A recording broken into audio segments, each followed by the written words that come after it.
अस्सलामुअलैकुम वरहमतुल्लाहि वबरकातुहू। नाज़रीन, इस्तकबाल है आपका वायरल न्यूज़ लाइव में। मैं आपका मेज़बान मुफ्ती हारून नदवी। नाज़रीन, इस वक्त हमारी बड़ी खुशनसीबी है कि हम जमीयत उलमा महाराष्ट्र हज़रत मौलाना अरशद मदनी के मुंबई हेड ऑफिस में मौजूद है और हमारे साथ अल्हम्दुलिल्लाह इस वक्त हमारे बुजुर्ग, हमारे कायद हज़रत मौलाना मुस्तकीम अहसन साहब आज़मी सदर जमीयत उलमा महाराष्ट्र मौजूद है। 2019 के इलेक्शन को लेकर काफी गहमा गहमी है और हालात को खराब बनाने की कोशिशें भी की जा रही है।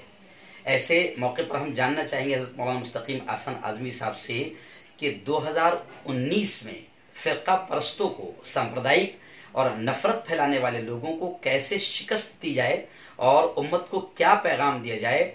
हम वायरल न्यूज लाइव के जरिए से अपने लाखों नाजरीन तक पहुंचाना चाहते हैं कि 2019 में हजरत जो फिरका परस्त ताकतें, सांप्रदायिक ताकतें जो मेहनतें कर रही है, तो इनका मुकाबला कैसे किया जाए और उम्मत किस चीज को मद्देनजर रखें। हमारे कायद हजरत मौलाना अरशद मदनी दामद बरकातहुम ने हमें ये पैगाम दिया है कि अमन के पानी से आग को बुझाओ। आग से आग नहीं बुझती, पेट्रोल से आग नहीं बुझती, अमन के पैगाम से बुझती है। आप अमन का झंडा लेकर चलोगे तो सब फिरका परस्ती अपने आप दम तोड़ देगी। इसलिए हमारा पैगाम यही है कि अमन रखो, हर जगह आफियत रखो, किसी से झगड़ा करने की कोशिश मत करो।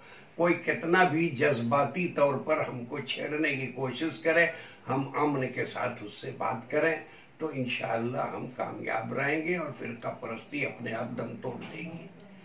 राम मंदिर, बाबरी मस्जिद मामला जो चल रहा है तनाज़ा, इस पर आप क्या कहेंगे? इस पर हम क्या कहें। ये सन 1992 से जब से बाबरी मस्जिद शहीद हुई है, हमेशा जब इलेक्शन का मौका आता है तो फिरका परस्त पार्टियां उसको खूब उछालती हैं, उसका झंडा आसमान तक पहुंचाने की कोशिश करती हैं और फिर जब वो मसला खत्म हो जाता है तो 4 साल के लिए चुप बैठ, इलेक्शन खत्म, मुद्दा बस खत्म हो। तो ये सिर्फ फिरका परस्तों की ये फिरका परस्ती नहीं, बल्कि अपना मफाद हासिल करने के लिए अपनी कौम को जज्बात में ढकेल करके, आग लगा करके उसको उछालती हैं और उसमें हमारे लोग भी कुछ जज्बात में आ जाते हैं, उसकी वजह से नुकसान भी होता है।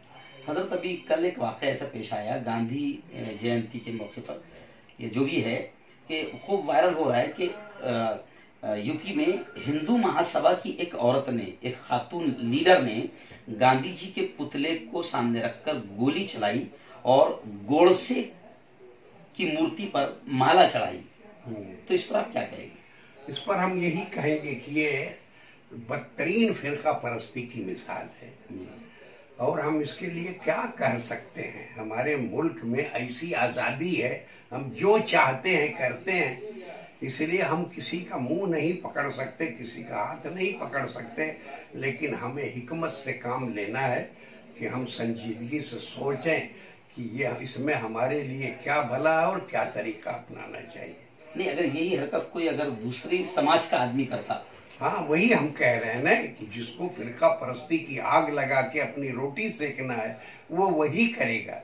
जिसकी आग फिरका परस्ती की आग, जिसकी रोटी फिरका परस्ती की आग में नहीं सेकी जाती, वो काहे को ये करेगा। तो इंतजामिया ने इस पर सख्त कदम उठाना चाहिए।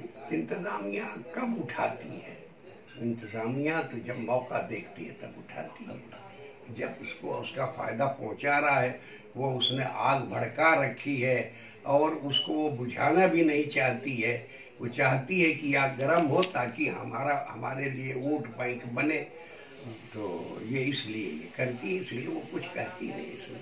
जी हाँ नाज़रीन, इस वक्त हजरत मौलाना मुस्तकीम अहसन साहब आज़मी ने बड़ा प्यारा पैगाम पूरे हिंदुस्तानियों को, पूरे भारतीयों को, not for Muslim, only not for Muslim, पूरे भारतीयों को ये पैगाम दिया कि मुल्क को फिरका परस्ती से, नफरतों से बचाया जाए। और हजरत मौलाना अरशद मदनी के बकौल एक बहुत प्यारा जुमला कहा कि नफरतों की आग को नफरतों से नहीं बुझाया जा सकता, नफरतों की आग को बुझाने के लिए प्यार और मोहब्बत, अमन की बारिश बरसानी पड़ेगी। ये जमीयत उलमा का पैगाम है, हमारे कायद हज़रत मौलाना अरशद मदनी का पैगाम है और महाराष्ट्र के हमारे सदर मौलाना मुस्तकीम हसन आजमी का पैगाम है।